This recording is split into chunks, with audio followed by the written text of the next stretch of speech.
ઈદ એ મિલાદ ઉન નબી ત્યોહારની ઉજવણી થનાર છે. આના ભાગરૂપે શહેરના જુદા જુદા વિસ્તારોમાં સમાવેશ થતા મસ્જિદો, કેટલાક ઈદગાહ મેદાનો અને અન્ય સ્થળોએ એમના પ્રાર્થના સભાઓ અને જુલુસ નીકળનાર છે.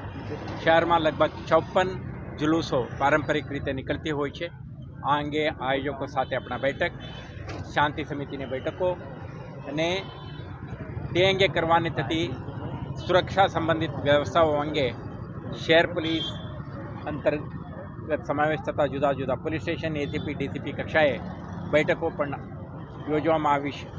આવતીકાલે યોજનાર જુલુસના અનુસંધાને આપણે દરેક જુલુસની start point, end point, route ઉપરના સંવેદનશીલતા, highrise point, deep point, communally sensitive પોઈન્ટો અને સંભવિત ગણેશની સ્થાપના પણ થયું હોય એવા જગ્યાઓ, બધા જગ્યાનું એક ડિટેલ્ડ મેપિંગ પણ થયું છે અને આયોજકો અને સ્થાનિક રહીશો સાથે સંકલનથી આવા વિસ્તારોમાં પોલીસ તૈનાત રહેશે અને સુરક્ષા વ્યવસ્થા ગોઠવશે.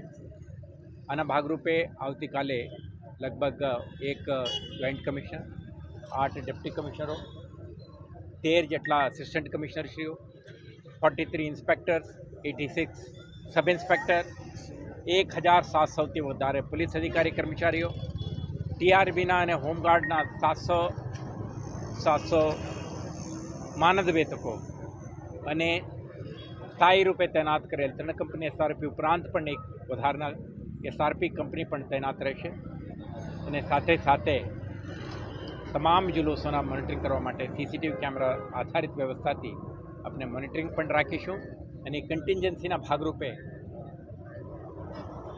માંડવી અને અન્ય સંવેદનશીલ વિસ્તારોમાં આપણે વજ્ર, વરુણ અને સ્ટ્રાઇકિંગ રિઝર્વ સાથે પોલીસ સુસજ્જિત રહેશે. આવતીકાલે મુસ્લિમ સમુદાયના ધાર્મિક આગેવાનો, સામાજિક કાર્યકર્તાઓ, સ્વયંસેવકો અને સ્થાનિક રહીશોના મદદથી આ એન્ટાયર ત્યોહારના જે સેલિબ્રેશનને શાંતિપૂર્ણ માહોલમાં સંપન્ન કરાવવા માટે વડોદરા શહેર પોલીસ તરફથી તમામ તૈયારીઓ થઈ ચૂક્યા છે. તમે જોઈ શકશો આજે ફતેગંજ, તાંદલજા શહેરના અન્ય સંવેદનશીલ વિસ્તારોમાં ફૂડ પેટ્રોલિંગનું પણ આયોજન કરીને પોલીસ પ્રેઝન્સ, ડોમિનેશન અને કોન્ફિડન્સ બિલ્ડિંગ મેજર્સ આજે આપણે હાથ ધરી છે. તો મને અપીલ છે અને વિશ્વાસ છે કે આવતીકાલે યોજનારા કાર્યક્રમ એક શાંતિપૂર્ણ માહોલમાં સંપન્ન થશે.